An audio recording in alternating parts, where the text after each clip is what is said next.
Section 1. Hey guys, tonight we find ourselves walking, well, more like dragging your sandals, through the dusty agora of ancient Athens. It's early morning, and the sunlight is still hazy, diffused through a veil of cooking smoke and drifting pollen. You pass a man selling honeyed barley mush who seems way too enthusiastic for this hour. A stray dog yawns dramatically. Everyone else seems to be shuffling in the same direction, murmuring about some surprise appearance. You turn the corner near a crumbling column and, oh, there she is, Athena, standing by a stack of amphorae like it's just another Tuesday. She's in full armor, of course, because even when lecturing on olives, Athena is on brand. A breeze rustles the edge of her peplos, her owl companion blinks sleepily from the rim of a basket, and without any fanfare, the goddess clears her throat and says, "Let's begin." So before you get comfortable, take a moment to like the video and subscribe, but only if you genuinely enjoy what I do here. And let me know in the comments, where are you listening from and what time is it for you? Now, dim the lights, maybe turn on a fan for that soft background hum, and let's ease into tonight's journey together. You settle onto a worn stone bench. Someone hands you a fig. No one's quite sure what to expect, but the vibe is less divine proclamation, more sleepy TED Talk. Athena begins by describing a time before olives, before groves blanketed the hillsides, before amphorae clogged pantries and trade ships, and before people knew what to drizzle on their barley. You try to imagine it, a landscape filled with wild grasses, shaggy goats, and sad little onions that pass for flavor. It's not inspiring. In her calm, measured tone, Athena reminds the crowd that the olive tree is not native to every region of the world. It needed coaxing, encouragement, and in some cases, divine intervention, which, she's happy to take credit for. Imagine, she says, a world where you rubbed goose fat on your elbows instead of olive oil. A small gasp from the crowd. A goat bleats disapprovingly. Historians still argue whether early Mediterranean cultures used alternative fats extensively before olive cultivation, but Athena has clearly picked a side. Then she glances toward the Acropolis, casually pointing with the end of her spear. That rock, she says, once hosted a contest between myself and my uncle Poseidon. She pauses, as if daring someone to snicker. No one does. Probably because last time someone giggled during one of her talks, they were turned into a spider, or so the whispers say. You shift on the bench. The sun's climbing higher. Someone fans themselves with a reed. Athena paces slowly, letting her words sink in. She describes Athens not just as a city, but as a question waiting to be answered, a place yearning for purpose. Her voice slows as she recalls how the gods debated who should be its patron, not with logic or votes, but with gifts. And if you were expecting thunderbolts or chariot races, you're going to be sorely disappointed. Because, as Athena recounts with a wry little smile, the gods' contest turned out to be, well, deeply underwhelming. But that's for later. Right now, Athena leans forward slightly, her voice dropping. What you must remember, she says, is that the olive tree is not just a plant. It is a peace offering, a challenge, a promise, and occasionally a decent side dish. A few chuckles ripple through the audience, nervous ones, but genuine. You realize she's building towards something, slowly, methodically, and the strangest part, it's kind of working. Your shoulders drop, your eyes start to glaze, the sounds of the marketplace begin to blur. You notice the scent of fresh bread and slightly fermented olives. Someone nearby falls asleep with a fig half-eaten in their hand. Athena, unfazed, keeps going. She's not here to amaze or terrify. She's here to explain. And as her lecture unfolds in this slow, circular rhythm, you find yourself slipping into a strangely peaceful headspace, one where knowledge feels soft and the goddess of wisdom is basically your bedtime history teacher. Section 2. The crowd shifts a little as Athena begins to paint a picture of a pre-olive Greece, a time she calls the Dry Age. And honestly, it sounds like your skin would not have survived it. You lean back, eyes half-lidded, as she spins her tale, slow and rhythmic like a lullaby disguised as a lecture. Before olives, she says, the people of this land had few choices when it came to fats, flavor, or lotions. Animal fats were the norm, sheep tallow, goose grease. Even melted marrow, which one old man behind you audibly groans at, you feel his pain. It's not exactly spa material. And for food, let's just say seasoning wasn't winning any awards. Without olives, Greek cuisine was basically boiled barley, root vegetables, and the occasional fish that smelled like it died twice. Athena gently shakes her head at the memory, as if even she can't romanticize it. But goats, now. They thrived in this era. She raises a brow and gestures toward the hills behind the city. There was a time, she says, when goats roamed freely, terrorizing the unripe fig trees and claiming dominion over snacks. Goat milk, goat cheese, goat everything. You chuckle quietly as she describes a particularly legendary goat known as Dreamios, who once snuck into a priest's quarters and devoured 7 ceremonial cucumbers. Whether he existed or not, who's to say? Historians still argue whether such tales were metaphors for chaos or just early attempts at stand-up comedy. The goddess steps to one side, lifting a clay amphora from a stack beside her. She removes the stopper and holds it up. This, she says, is full of air, just like Athens before I got involved. A few polite laughs, one skeptical cough. She sets it down gently, continuing. The scarcity of olive oil in those days meant that even basic tasks were harder. Athletes oiled themselves with thick, waxy substances that hardened in the sun. Women had to crush almonds and mix them with stale beer to moisturize. And babies? Babies were slathered in goose grease and tucked into wool-lined baskets smelling like tiny roasted dinners. But worse than the inconvenience was the symbolism. The land felt incomplete. No tree with roots, Athena says softly, means no people with roots. You look around. A few people have fallen asleep already, heads lolling gently. A cat naps beneath a merchant's stall. Somewhere a lyre player strums lazily, completely off rhythm. It adds to the charm. Athena smiles, not a goddess of war smile, but something quieter. The olive, she says, was not just nourishment, it was identity. It grew slowly, stubbornly, just like us. She begins to describe how even before the first olive tree, early settlers would draw spirals in the dirt, designs now believed to represent either sun cycles or oil processes, depending on which scroll you ask. Some archaeologists think these were prayers for abundance. Others think they were just doodles by bored shepherds. But the message is clear. Long before anyone knew what olive oil even was, they were dreaming of it. Athena pauses again. She points toward a young olive sapling sprouting nearby, framed by broken pottery and the shadow of a statue. That, she says, is what patience looks like. You plant and then wait, and wait, and wait. She lets the silence stretch like a good storyteller. You're not sure if she's done or just letting you catch your breath. Or maybe she's waiting to see if the fig guy from earlier will nod off and drop his last snack. He almost does. Athena walks a slow circle, spear tapping the ground with each step. When something takes years to mature, she says, you learn to live with intention, with slowness, with care. You can't help but smile. She sounds a little like your grandma trying to teach you to bake, only more immortal, and with slightly better posture. She kneels and brushes dirt from a flat rock. The olive, she whispers, is the antidote to chaos. Not flashy, not quick, but always there, holding the hillside together. Her voice lowers even more. In a world of storms, the olive tree bows but doesn't break. And just like that, you feel your breath slow. Because maybe that's the real secret. Maybe Athena isn't just telling you about fruit and trees. Maybe she's guiding you towards something quieter, rooted, enduring.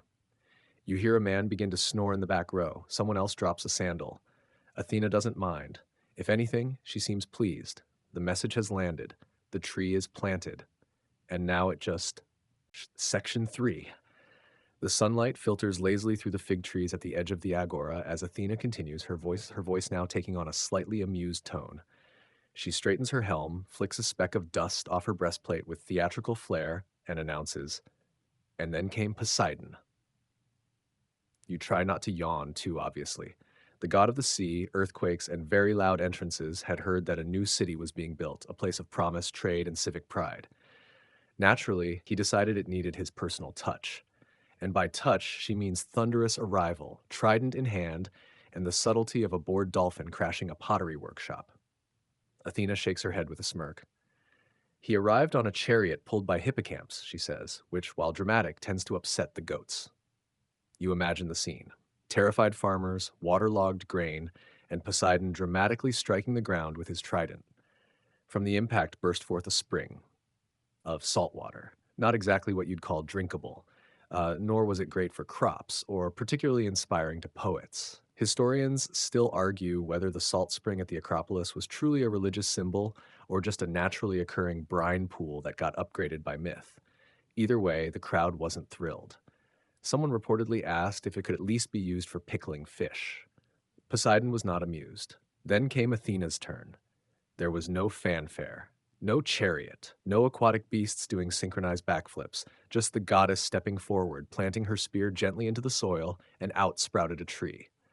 Slender, silver-leaved, and already whispering in the wind as if it had always been there. The first olive. It didn't sparkle. It didn't sing. But even the birds paused to stare. A donkey stopped mid-chew. Someone dropped a honey cake. And in that long, silent moment, the people of Athens made their decision. You try to imagine how it must have felt, choosing quiet endurance over spectacle, shade over splash. And really, it says a lot. This was a city that would go on to build democracy, philosophy, geometry, and the occasional comedy play about flatulence. Athena raises a brow, her voice drier than olive bread. They chose me because I offered roots, fruit, and the promise of peace. Poseidon offered moisture. The audience snickers quietly. Even a passing merchant nods in agreement. And as for Poseidon, he did what most gods do when rejected, scowled, sent a mild earthquake through the harbor, and went off to sulk in a coral palace. Some versions say he cursed Athens with water shortages. Others say he just never came to their festivals again. The truth? Well, historians still debate it. One papyrus claims he sent a very rude dolphin in protest. Athena doesn't dwell on it. Instead, she points to the olive tree growing beside the agora's fountain. Its bark is weathered, its limbs heavy with green fruit. It's not the original, of course, but a descendant. The old trees don't die so much as retire, growing gnarled and hollow, still offering shade long after their prime. You see, she says gently, trees don't rage when they are ignored. They just keep growing. You lean back, letting that thought settle. It's oddly comforting. No drama, no need for applause, just time and light and roots. Athena paces again.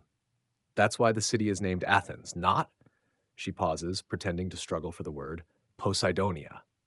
The way she says it, with an exaggerated wave of her arm, makes the name sound like a brand of foot lotion. You chuckle softly. A child tugs at their father's sleeve nearby and asks what a trident is. The man responds by drawing one in the dirt with a stick. It looks more like a fork, but the kid nods solemnly as if that clears everything up. The breeze picks up. Olive branches rustle. A street dog curls up beside a merchant's sandal, tail wagging in slow, lazy thumps. Athena surveys the sleepy audience. Now, she says, that you understand how I won, let's explore why it mattered. She's warming up in her own calm way. You can tell by the way her spear is now resting tipped down beside her like a walking stick and not a divine weapon. But for a brief moment, everything is still. You gaze up at the Acropolis, now basked in the noon sun. Somewhere far off, a lyre plays a mournful tune. The goat from earlier appears again, nibbling a reed scroll with no remorse. You breathe in, tasting the faint sweetness of olive pollen on the air. And as Athena's voice begins again, soft and sure, you feel the edges of your thoughts blur just a little more. Because this isn't just history. This is a bedtime story told by a goddess. And she's only just getting started. Section 4. You blink slowly as Athena taps the ground once more with her spear. Less for drama now, more like a metronome keeping the rhythm of her storytelling. The wind hushes. A few drowsy birds perch along the crumbling edge of a rooftop nearby, leaning in like feathered students. And with an almost amused tone, she says, "Now let's talk about the tree." The first olive tree, she explains, didn't grow like the others. It didn't require years of trial and error. It didn't wait for rain or good soil. It simply appeared, fully formed, humming with quiet purpose. No lightning, no thunder, just a soft green shimmer that hinted at something both miraculous and agricultural. You picture it rising from the dry earth like a well-behaved miracle, its bark smooth, its roots curling down into the rock with gentle insistence. The leaves, she says, were silver on one side and green on the other, shimmering like coinage in the morning sun. That was no accident. I designed it that way, she says, so that even the breeze would admire it. According to Athena, the tree began bearing fruit almost immediately. Small at first, bitter and barely edible. But the point wasn't taste, the point was potential. That's the thing about olives, she explains. They don't start out delightful. You have to soak them, cure them, brine them, dry them. In fact, if you just pluck one from a tree and pop it in your mouth, your taste buds will file an official complaint. A nearby scribe, half awake, dutifully scribbles this down on his wax tablet. Do not eat raw olives. Athena said so. The goddess strolls slowly past a stack of oil jars, her fingers brushing one absent-mindedly. She reminds the audience that the olive tree is more than just food. It's a system. Its roots knit the soil, its canopy offers shade, its wood is slow-burning and fragrant, its fruit, once properly tortured, becomes oil. And oil, that oil becomes everything. Historians still argue whether the earliest uses of olive oil were medicinal, culinary, or religious. Athena shrugs.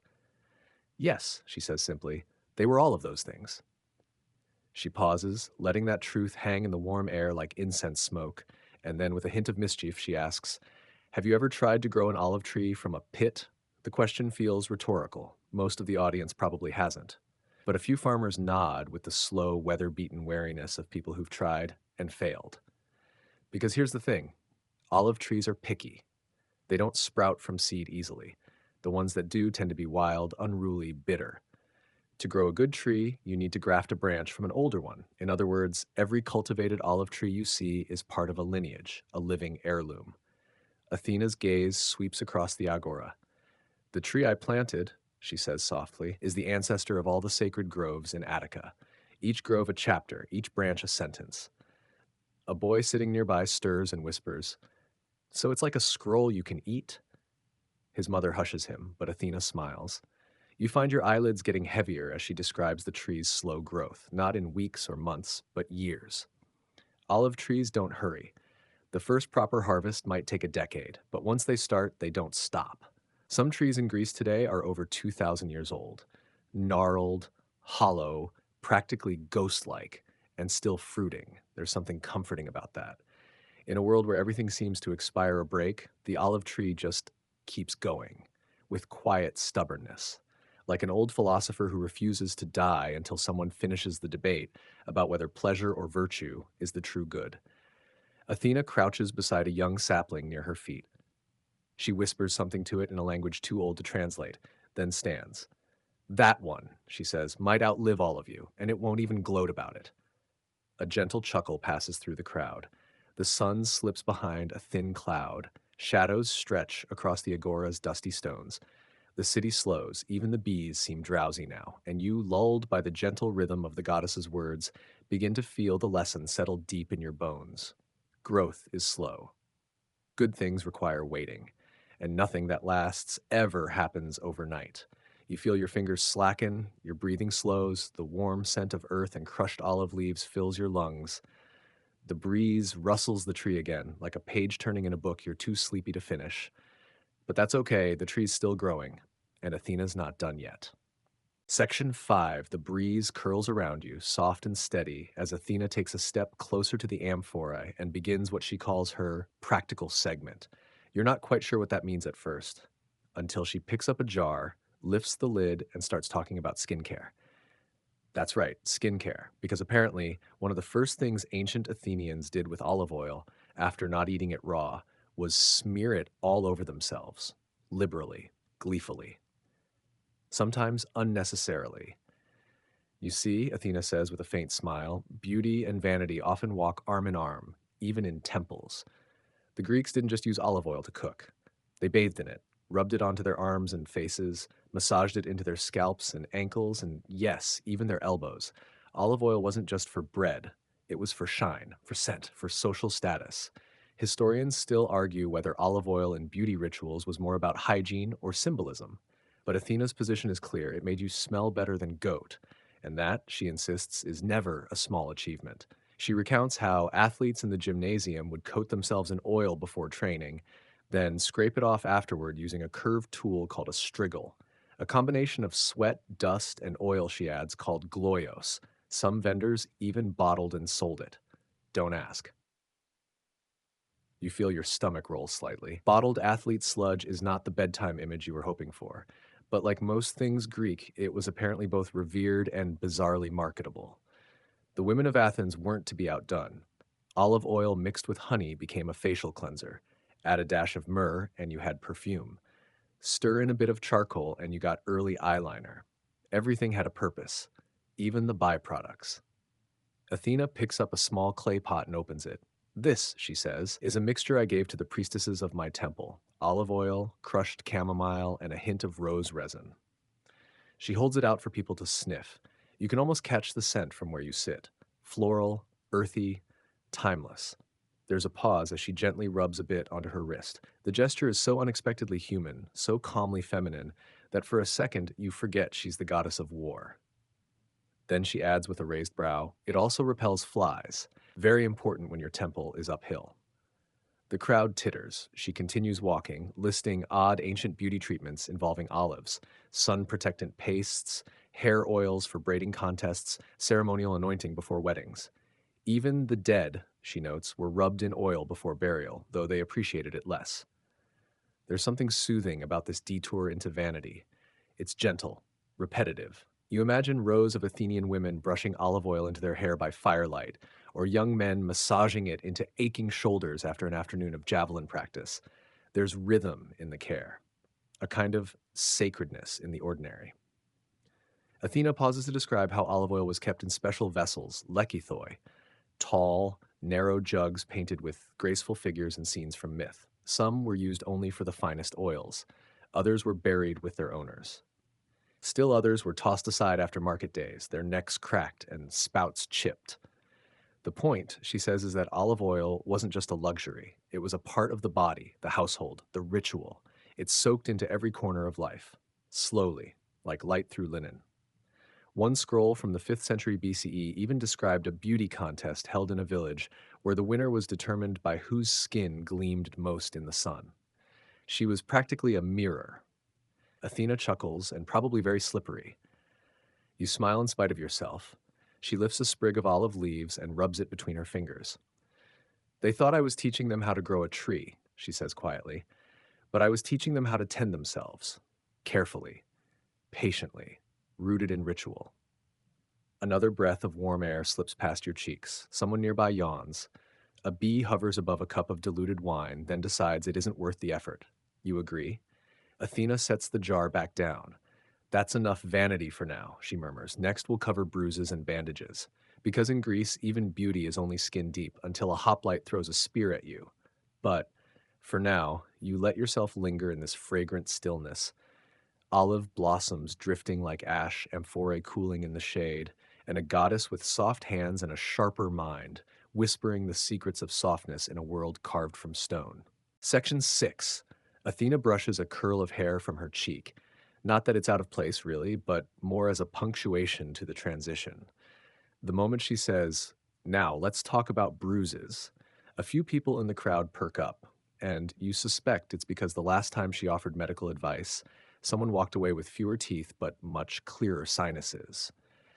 You shift your weight and glance down at your arm, where you once got a bee sting that turned your whole elbow purple.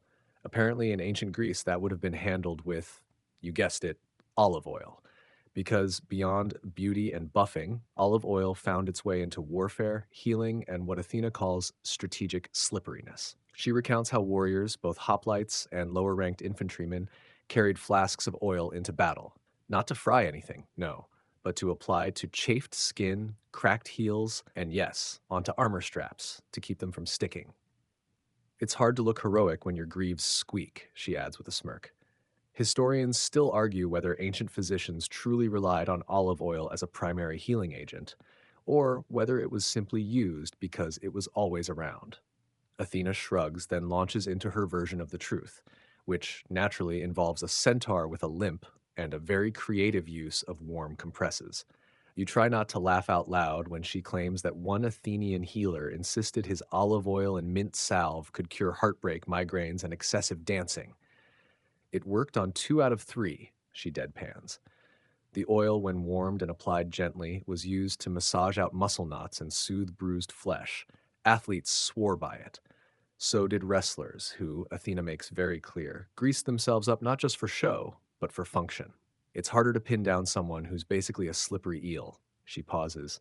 "Trust me." There's a soft ripple of sleepy laughter. Even the goats grazing near the fountain seem entertained. Then, of course, there's the military angle. Olive oil helped in dressing wounds. Not quite antiseptic by today's standards, but better than nothing in a time when people thought sneezing expelled demons, which Athena adds may still be true for some relatives of Hermes. She mimics the act of a soldier winding a linen bandage soaked in oil and vinegar around a bleeding forearm. It wasn't glamorous, she says, but it kept the dust out most of the time. You close your eyes for a moment, letting her words carry you. There's something soothing in the contrast. Divine hands describing dirty knees, oil jars cracked open on a battlefield, that soldiers half laughing as they oil each other's shoulders while pretending not to complain about the blisters. A world both rough and oddly tender. Athena wanders toward a pair of faded frescoes depicting battle scenes. She taps one lightly, pointing to a woman in a flowing robe standing behind the front lines. That's me, she says casually. I preferred to advise rather than maim. But then she corrects herself. Mostly. You picture her pacing through a camp of wounded warriors, handing out jars, adjusting slings, and muttering about men who don't rest enough to let their knees heal properly. The sort of goddess who would insist on proper hydration even while swords clashed in the background. One lesser-known account, she explains, claimed that olive oil mixed with honey and crushed figs made a paste that could help soothe infection. Whether it worked or just smelled like a bakery, she doesn't say, but she does offer a small smile. In times of peace, the oil softened wrinkles. In times of war, it softened pain. That line hangs in the air, sweet and a little sad. Then she changes tone. Oh, and don't forget, oil can light lamps. So even when the city slept, the olives worked. It's true. Burned in clay lamps, olive oil provided a slow, steady light, smokeless, scentless, and perfect for midnight reading or midnight worrying. A kind of quiet companionship for those pacing temple floors or muttering prayers before battle. Athena lifts a small lamp and tilts it toward the sky. The wick glows faintly. A well-fed lamp burns with dignity, she says, like an old friend who never asks questions. Your head tilts lazily to one side. The wind has stilled. The olive branches above you cast shadows like fingers across the stones. Somewhere a dog sighs deeply in its sleep. And in this moment, between war wounds and wisdom, between lamps and lotions, you begin to understand what Athena's been showing you all along, that even in a world of gods, it's the quiet, useful things that hold everything together, not the thunder, not the waves, just a small green fruit pressed and poured and passed from hand to hand, and that's worth listening to, even if your eyes are starting to close. Section 7. Athena stands beside the low stone wall at the edge of the agora, where a cluster of baskets is overflowing with freshly picked olives, green and dark purple, some still speckled with dust. She lifts one thoughtfully between her fingers. Let me tell you, she says, harvesting these is no small joy, and no small ordeal. You imagine it's a bit like picking apples if apples were smaller, more fragile, and positioned with the strategic cunning of a cat avoiding a bath. Olive trees are stubborn.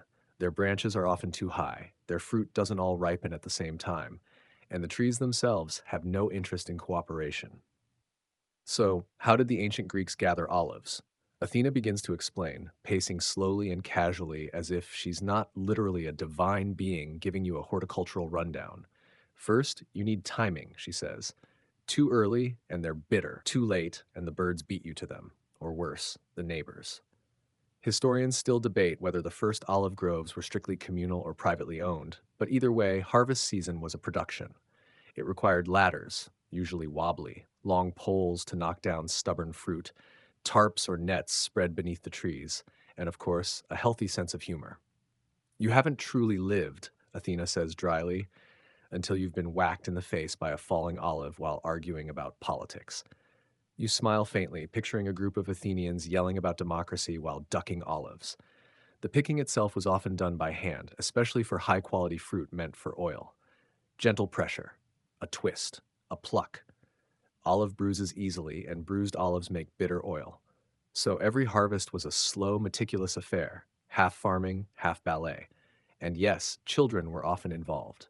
Small hands, fast reflexes, and very few complaints, at least until lunch.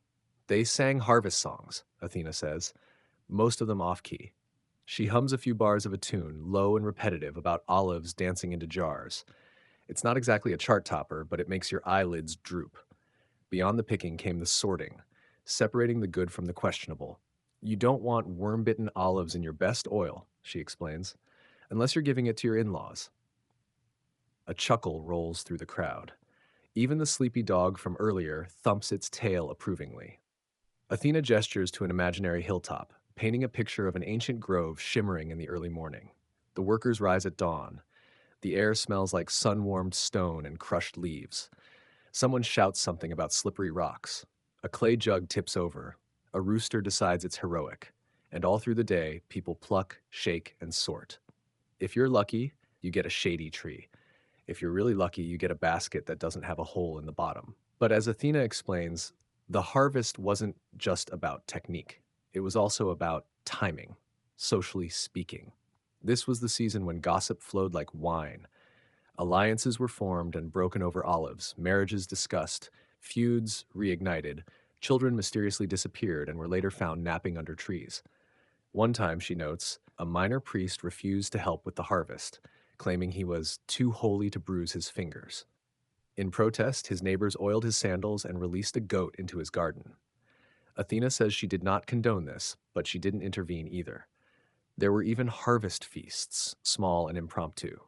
Workers would bring cheese, figs, crusty bread, and olives from the last season, sharing whatever they had beneath the groves. Laughter between bites. Stories passed around with clay cups of watered wine.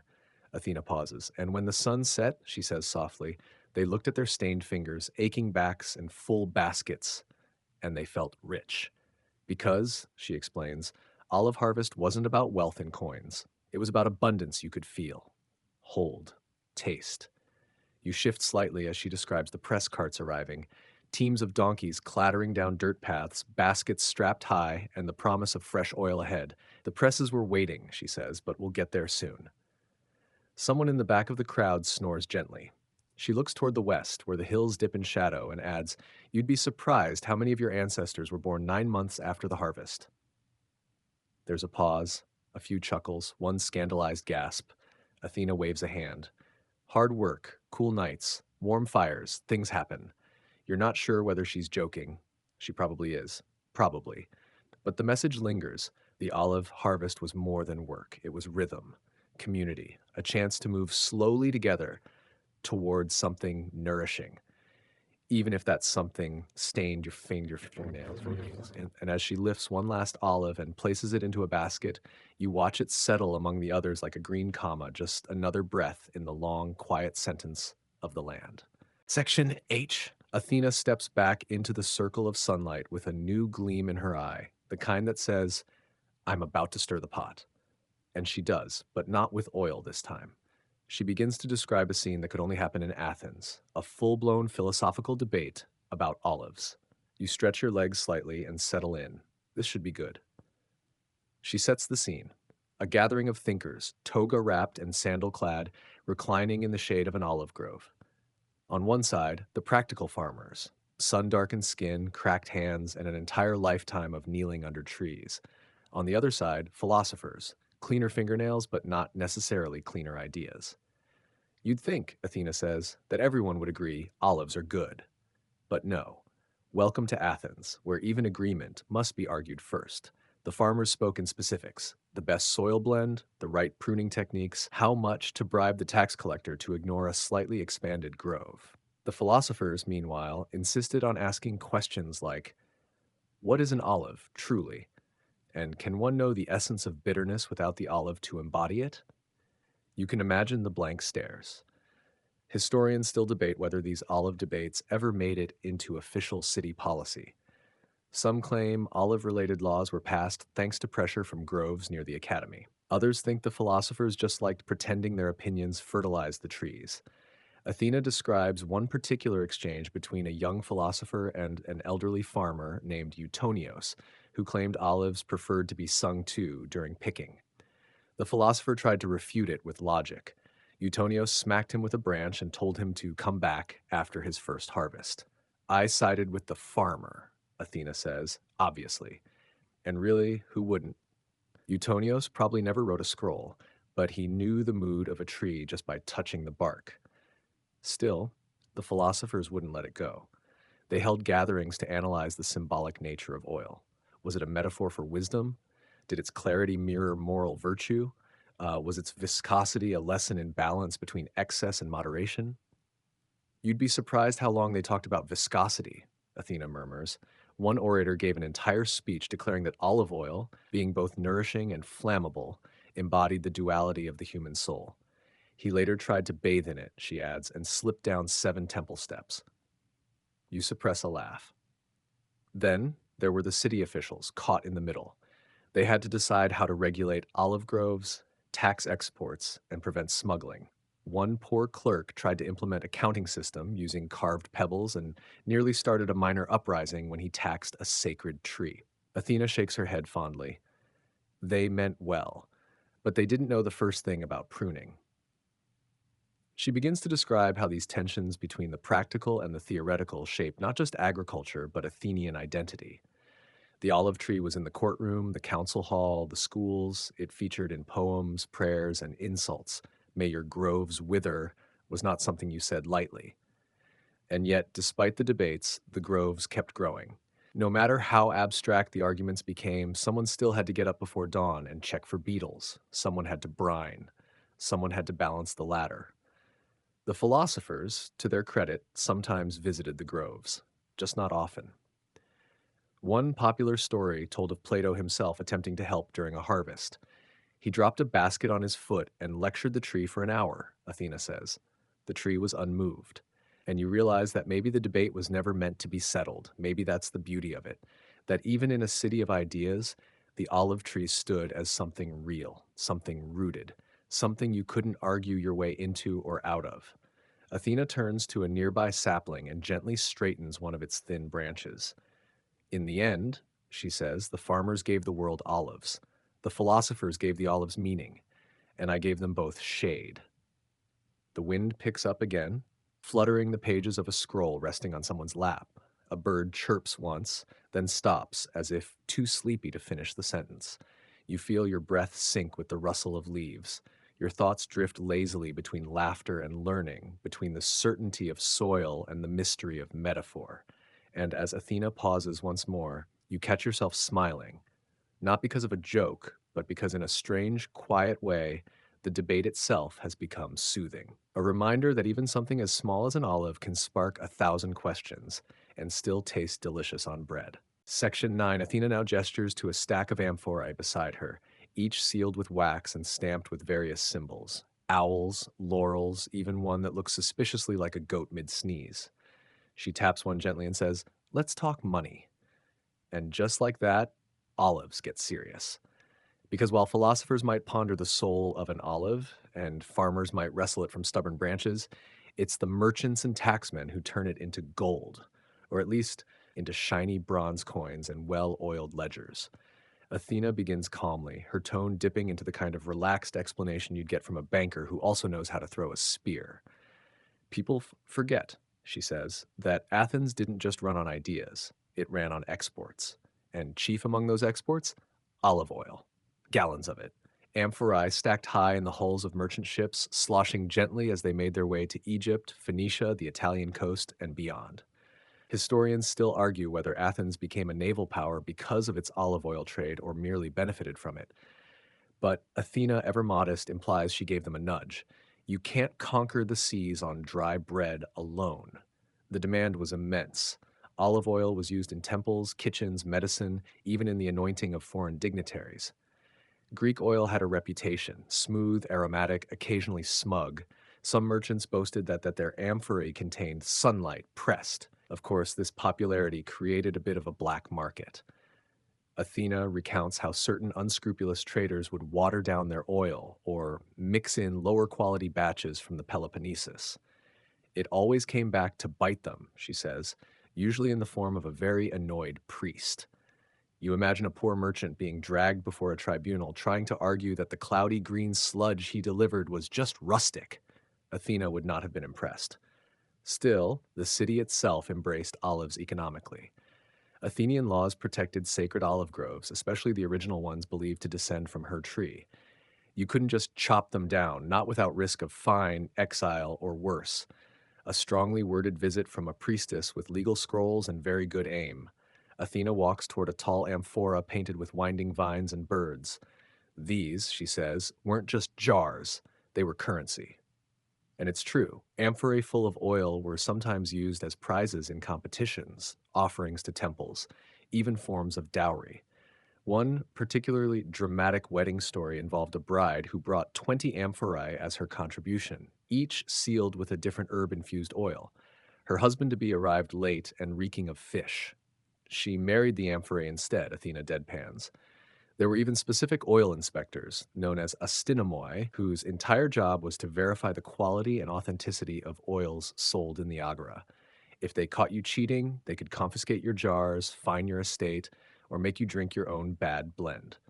You let out a soft breath, imagining an entire economy so entangled with one fruit's essence that even legal codes had clauses about whether your oil was overripe or improperly decanted. And it didn't stop there. Olive oil also served as Athens's quiet ambassador. When Athenian diplomats visited other city-states, they often brought jars of oil as gifts. Not flashy, not expensive to produce, but universally respected. A way of saying, we're thoughtful, we're refined, we moisturize. Athena raises her brow. You can tell a lot about a civilization by what they gift. And beyond the trade, there was prestige. Athens's reputation as the home of high-quality olive oil became part of its identity, just as much as its theater or its philosophy. Amphorae marked with Athenian symbols were prized. Foreign markets sought them out. Even rival cities, Sparta included, admitted, however grudgingly, that Athenian oil tasted better. It wasn't the olives, Athena says with a faint smirk. It was the care. Care in cultivation, care in pressing, care in storage, and perhaps most of all, care in ritual. Because every batch began with an offering, a whisper, a bow to the tree, and not just to Athena, but to the tree itself, the earth that held it and the sun that kissed it for months.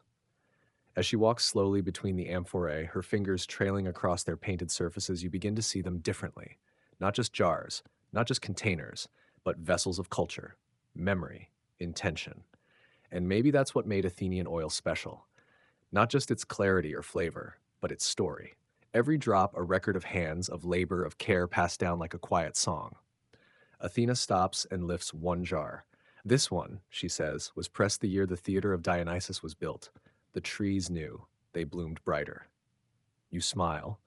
You don't know if she means it literally or not, but honestly, it doesn't matter. Because somehow, even in talking about commerce, she's managed to make it all feel gentle, slow, personal, the way money rarely is. Section 10. The gentle clink of ceramic echoes softly as Athena rolls up her sleeves, not metaphorically this time. She actually rolls them up, revealing forearms that look more like those of a sculptor than a goddess, as she announces, "Let's get our hands oily." You blink a little more awake at that phrase. "We've arrived at the pressing," she says, and behind her a small replica of a traditional olive press has been arranged with theatrical flair, stone basins, long levers, and one very cooperative donkey. The donkey flicks an ear, apparently aware of its role in this demonstration. Athena starts slowly, guiding your attention to the first part of the process, the crushing. After the olives were harvested, they were poured into circular stone basins and ground into a paste, pits, skins, and all. A stone wheel, sometimes turned by hand, but more often by donkey, rolled over the mound in slow, deliberate circles. Historians still argue whether the pit added bitterness or balanced flavor, but Athena insists the real magic came from the pressure. Gentle, steady pressure, she says, much like the passage of time or the rise of a city-state. You smirk sleepily. Only Athena would compare olive paste to empire building. Once the mash was ready, it was layered between woven mats called frails, made of goat hair or palm fibers. These mats were stacked into a wooden frame, and then came the part everyone remembers, the press. A long wooden beam, sometimes weighted with stones, was lowered slowly, squeezing golden green oil from the mats. It trickled down into clay basins, leaving behind a mixture of pulp and pits that could be fed to animals or used as fuel for fires. Athena crouches beside the mock press and dips a finger into the basin, holding it up so the light catches it. This, she says, is first press, the purest, reserved for temples, nobles, and slightly vain philosophers. You chuckle under your breath. Second and third presses followed, each one a little cloudier, a little less fragrant. The leftover mash could be boiled with water to extract the final dregs. Not delicious, she admits, but you don't waste a drop when your trees take decades to mature. Then she stands and walks to the side, where several amphorae sit half full. She picks up a ladle and mimics pouring, her voice softer now. Oil was stored carefully, cool places, narrow jars, tight lids, one bad seal, and it's spoiled. You imagine ancient kitchens, dark and cool, with shelves of carefully labeled jars, each one sealed with wax and linen. No labels, just etched symbols and tiny charms tied around the neck. A quiet ritual of stewardship. And of course, there was always the tasting. Olive oil, Athena explains, wasn't just dumped over food, it was examined, inhaled, compared. One merchant was said to have judged oil quality by how long it lingered on a fig leaf without soaking through. He also married 3 times, she adds dryly. Make of that what you will. She walks to the donkey, which hasn't moved. This fellow, she says, patting its neck, is the unsung hero of ancient pressing. Donkeys walked in endless circles for hours. Some were rewarded with figs, others with songs, and one, she says, became so famous that its hoofprint was preserved in a block of marble. No one remembers the name of the man who carved it, she shrugs. You yawn gently, the rhythm of her words blending with the imagined squeak of press beams and the soft plop of oil hitting ceramic. Pressing was work. It was sticky, smelly, unforgiving, but it was also something sacred. Each press was a kind of offering, an invocation of the tree's patience, a compact between human hands and divine roots. Athena lifts a small lamp again, this time lighting it with the freshly pressed oil. The flame flickers calmly, casting long shadows across her face. This was the moment, she says, when the harvest became legacy. And for a while she says nothing more, just stands there letting the soft glow carry the meaning forward. You can smell it now, faint and peppery with notes of sun and stone. Olive oil, liquid gold, captured time. She looks at the crowd, now nearly all slumped into gentle sleep, heads tilted and breaths deep. And then she says, almost in a whisper, the tree gives, the press reveals, the rest is how we use it. And maybe that's the most important part, because whether the oil went to a temple, a healer, a kitchen, or a newborn baby's bath, it always began the same way. Someone reaching into a tree, someone waiting, someone pressing slowly, gently with care. And isn't that how everything good begins? Section 11. The lamp flickers quietly beside Athena now, casting warm golden shadows across the agora's dusty stones. Most of the crowd is motionless, heads resting on shoulders or leaning gently against ancient pillars. But the goddess remains standing, her eyes calm, as she moves into a different kind of tale, one with sharper edges. Let me tell you, she says, about the time someone tried to steal the trees. That gets your attention. You blink more alert as Athena begins to recount a historical scandal that, while not widely remembered outside of very sleepy Greek legal texts, once shook Athens to its philosophical sandals, the great olive heist. The story centers around a politician named Antiphon, an ambitious figure with a wide smile and, as it turned out, slightly too much enthusiasm for property acquisition. At the heart of his plan, sacred olive trees. You see, in Athens, certain trees were declared moriae, public and religious property, believed to be descendants of Athena's original olive. These weren't just trees. They were living symbols of civic unity and divine favor. They couldn't be pruned without permission. They couldn't be cut down. They couldn't even be frowned at too harshly. Historians still argue whether the strictness of these laws was due more to religious reverence or civic paranoia, but either way, the trees were sacred. And yet one morning, a grove had gone missing. Athena narrates it like a mystery novel, but with a sleepy rhythm that makes every clue feel like it's wrapped in wool. A farmer reported that 7 trees, ancient, gnarled, and heavily fruiting, had vanished from his land overnight. Their roots were torn, their hollows empty. No tools left behind, just silence and flattened grass. The city was outraged. Investigators were dispatched. Eyewitnesses were questioned, most of whom had been napping or feeding the chickens in total darkness, which remains a suspicious excuse even today. Eventually, suspicion turned to Antiphon. He was known for hosting lavish banquets and selling amphorae of olive oil far too early in the season. Someone pointed out that his new country estate featured strangely mature olive trees that hadn't been there the week before. A servant was overheard muttering something about dragging roots like oxen. Athena folds her arms and raises a brow. Let me be clear, she says. I didn't curse him, but I didn't stop what happened next. He was brought to trial. In Athens, trials were a public affair. Citizens crowded into the Heliaia, the large open-air court, sun blazing down as witnesses gave conflicting accounts and orators waxed poetic about civic betrayal. It wasn't just about the trees, it was about trust, ownership, and the sacred fabric of the city. Antiphon, for his part, denied everything, claimed his trees were a gift, claimed his accusers were jealous, claimed that perhaps the trees had walked themselves into his garden. That last part didn't help. Eventually, he was convicted. His estate was seized. The trees were awkwardly replanted in a public grove, where they survived but reportedly bore fruit that tasted slightly ashamed. The scandal had ripples. For years, Athenians would warn their children, don't be like Antiphon, respect the roots. The phrase became a proverb, later misquoted in countless plays and two questionable love poems. Athena kneels beside a small tree and brushes her fingers against its trunk. Trees are patient, she says, but they remember, especially when moved against their will. You lie still, absorbing the rhythm of her voice. There's something almost funny about the whole thing, sneaking trees out at night like stolen livestock. But there's something profound, too. It shows how deeply these people cared. That a tree could be not just foliage, but identity. That land was not just property, but memory. And that oil, this quiet golden liquid, could hold power enough to tempt even the well-bred into crimes of roots and branches. Athena straightens. I tell you this not to stir anger, she says, but to remind you, even the smallest gift, when truly valued, becomes sacred. You feel your thoughts drift with that idea. That maybe peace isn't protected by walls or weapons, but by laws about trees. By people agreeing that some things must be left alone, respected, allowed to grow slowly and undisturbed. A breeze stirs. One of the olive trees nearby creaks gently in the wind, as if affirming the lesson. And somewhere in the distance, a donkey brays. Not wisely, but very enthusiastically. Athena glances toward the sound.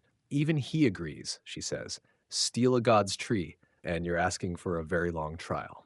Section 12. Athena lets the quiet stretch. The story of Antiphon still lingering in the afternoon air like the scent of pressed leaves. But now her voice shifts, growing softer, more amused, as she turns toward the many tales people have whispered about olive trees. Not laws, not wars, but beliefs, myths within myths, what she calls the old wives' branch of theology. She crouches beside a low sapling, fingers gently brushing the dry earth around its roots.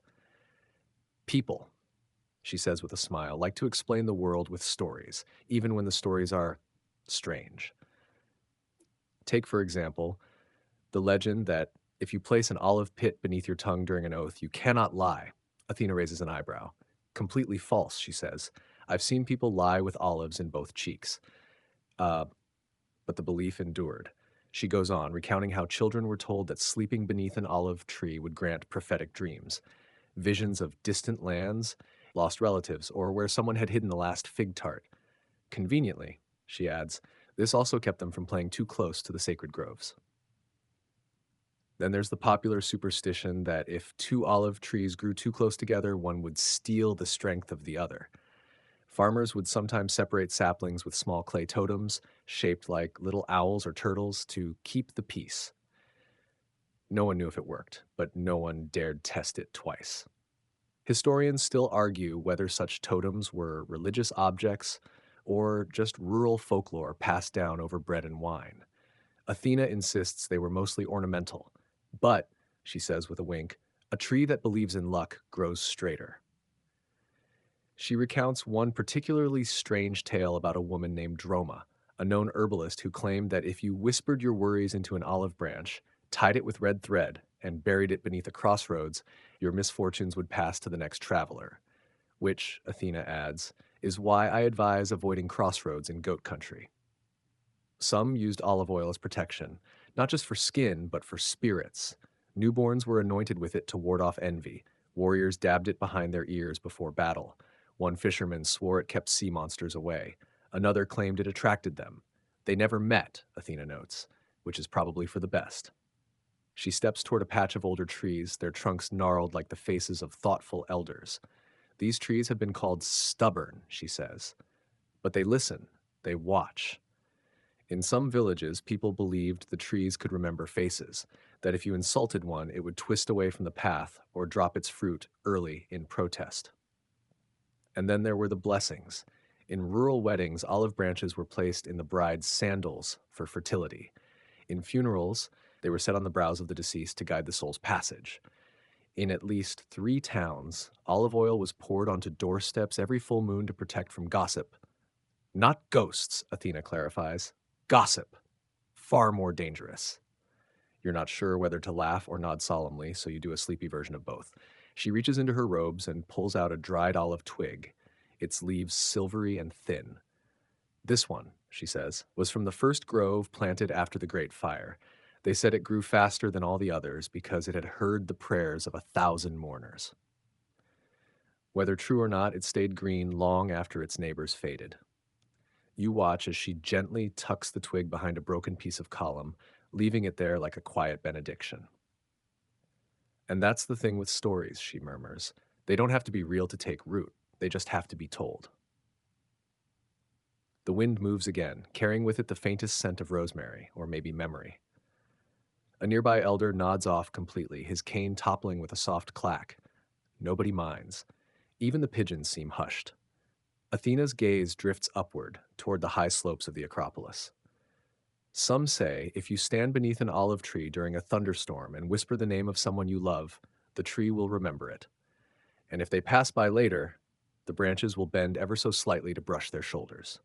She shrugs gently. Maybe it's true. Maybe it's kindness disguised as wind. And somehow, that's enough. You feel your heart soften a little more.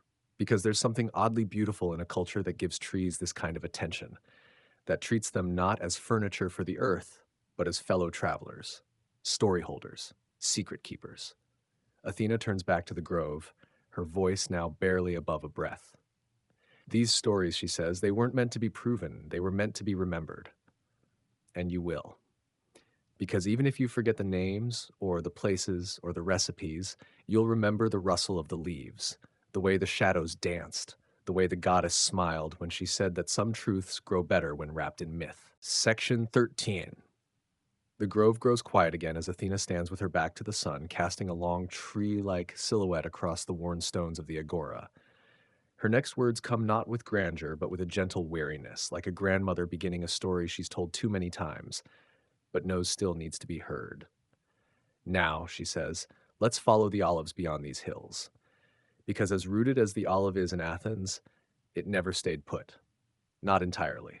Athena lifts an amphora, lightly chipped at the base, and sets it down with a soft thunk. This one, she explains, once traveled all the way to Egypt, packed carefully with layers of straw, carried on a creaking cart to the port, then loaded onto a merchant ship bound for the Nile.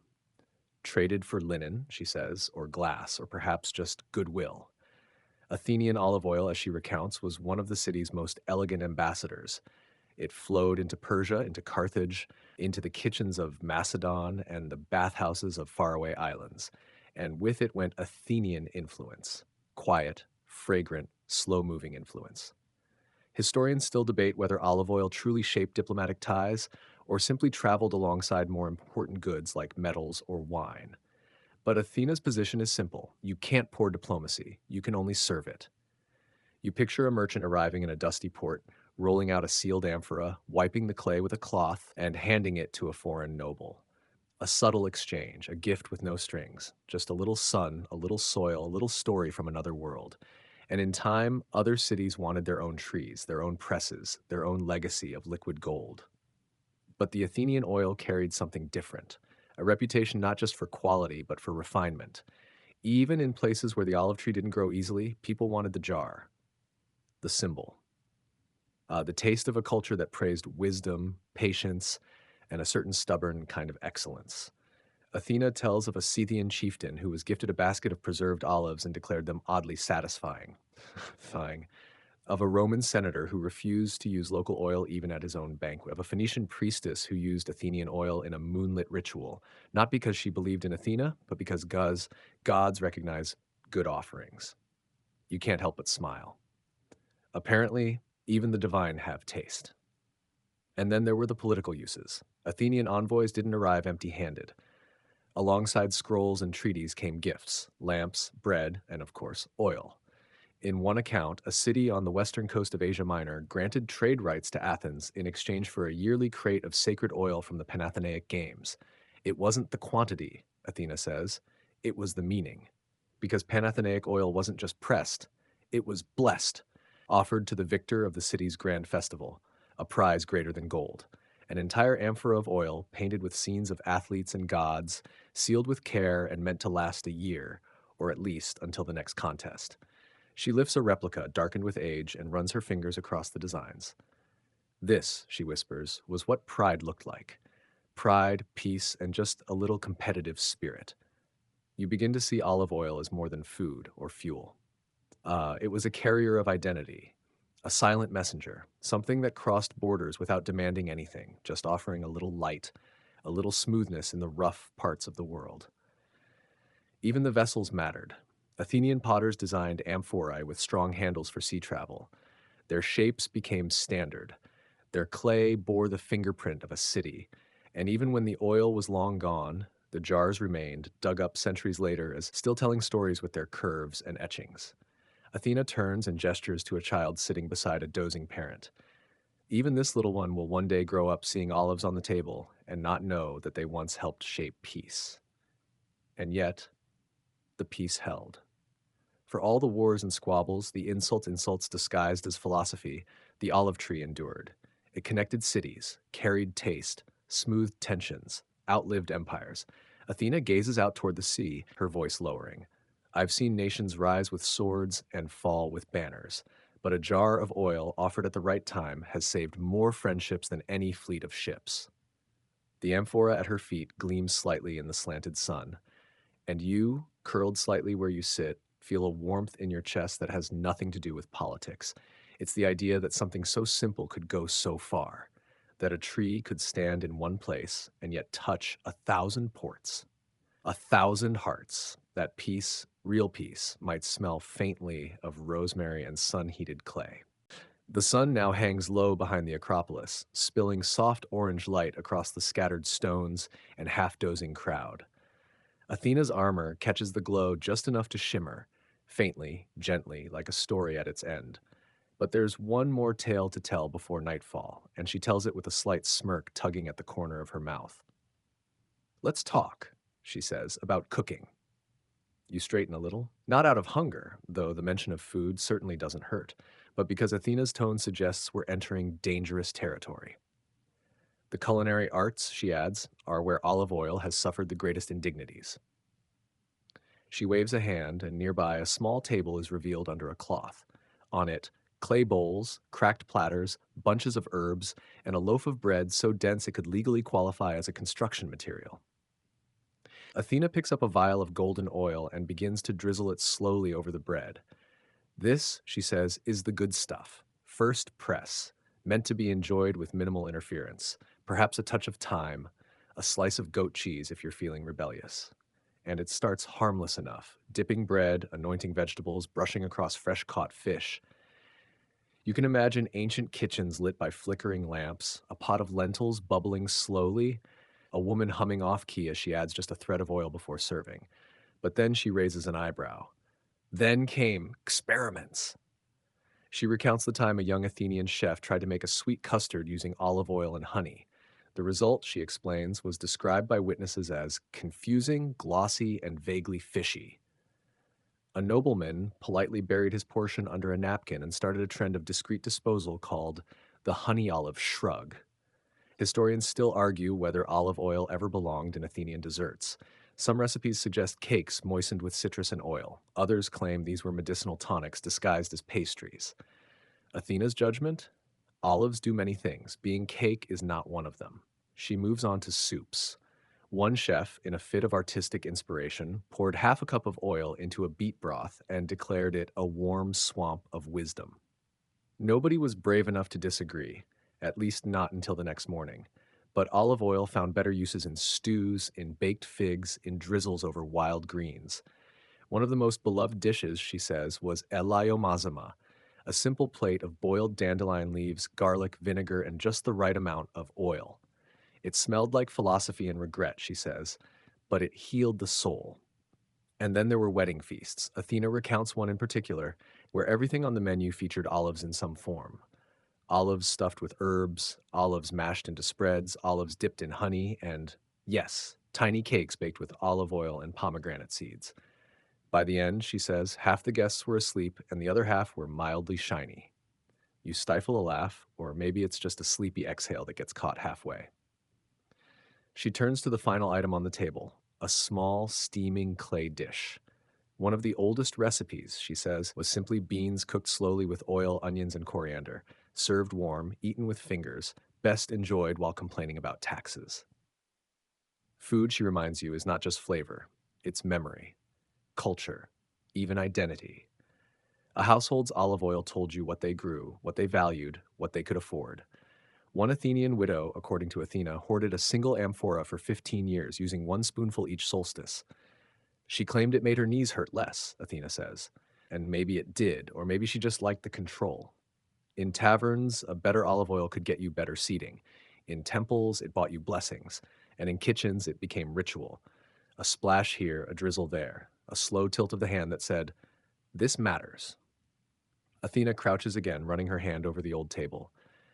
Even burnt offerings, she whispers, had oil poured first. You had to honor the hunger. You feel a warmth settle behind your eyes, not sadness exactly, but something softer.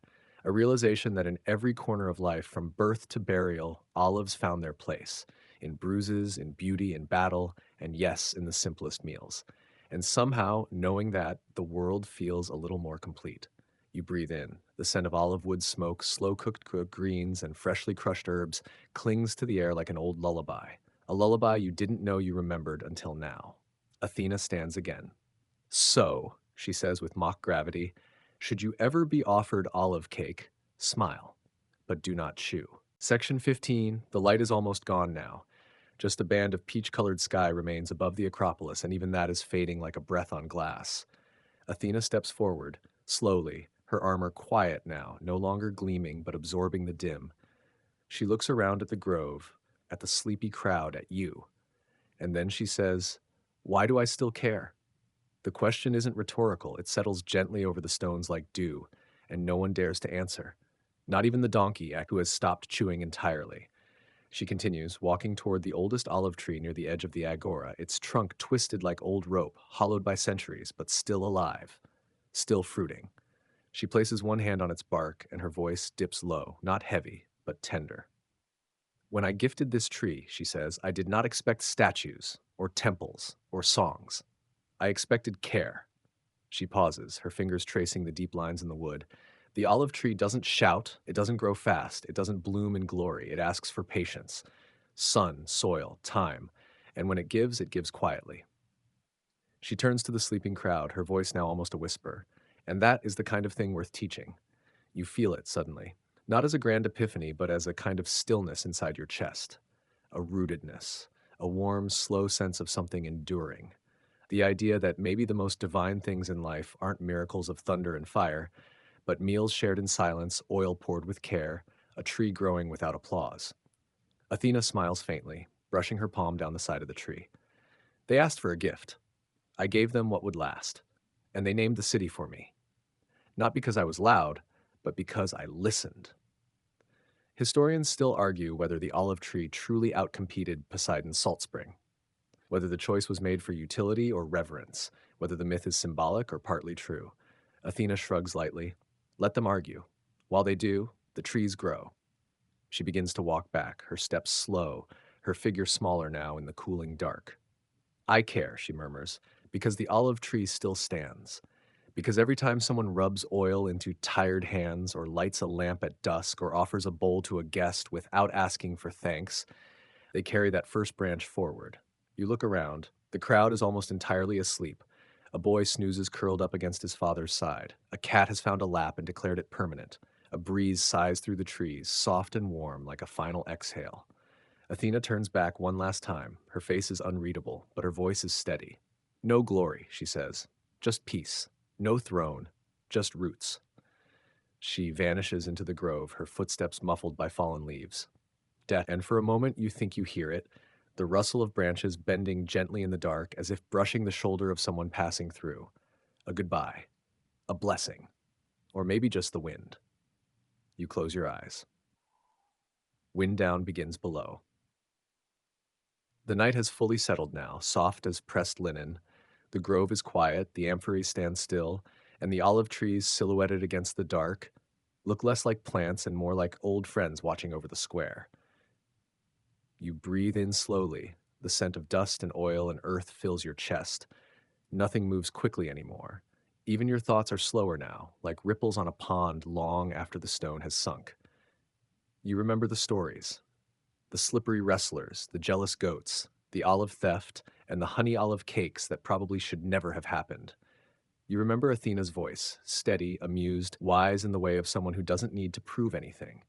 And maybe as you drift, you'll dream of groves that stretch for miles, of hands brushing silver leaves, of cool amphorae waiting patiently in the shadows, of oil lamps flickering beside books and bread and promises, because some things don't need to shine to be sacred. So let the breath slow, let the weight soften, let the roots hold you. You are safe, you are here, and you are part of a story older than cities, quieter than myths, and stronger than stone. Sleep well.